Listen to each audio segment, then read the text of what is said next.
Inaresto sa Marilao, Bulacan ang dalawang sangkot umano sa vote buying.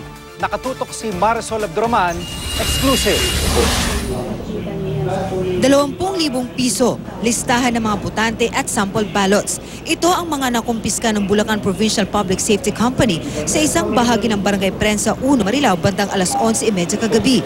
Ayon sa pulisya, nagpapatrolya sila ng makatanggap ng impormasyon tungkol sa umunay vote buying. Nung kanila pong lapitan, nagtakbuhan yung mga tao at naiwan po yung dalawang huli nga namin. Dito na lalong nagduda ang mga pulis. Naiwan naman at ng corner nila sina Jesus de la Cruz at Emerlinda Ventura.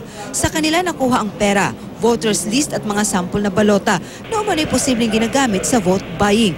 Napag-alamang si de la Cruz, executive officer pala ng Barangay Prensa 1. Itinanggi niya at ng kasamang si Ventura ang aligasyon ng pamimili ng boto. Meeting po ng mga watcher po yun.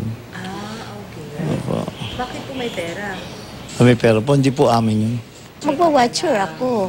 Kaya nga po yung pinakatulong namin, yung mga botante kakilala ko doon, kinukuha ko yung cluster. Pero inaresto pa rin ng mga pulis ang dalawa. Sasampahan daw sila ng reklamong paglabag sa Omnibus Election Code. Marisol Abduraman, nakatuto, 24 oras.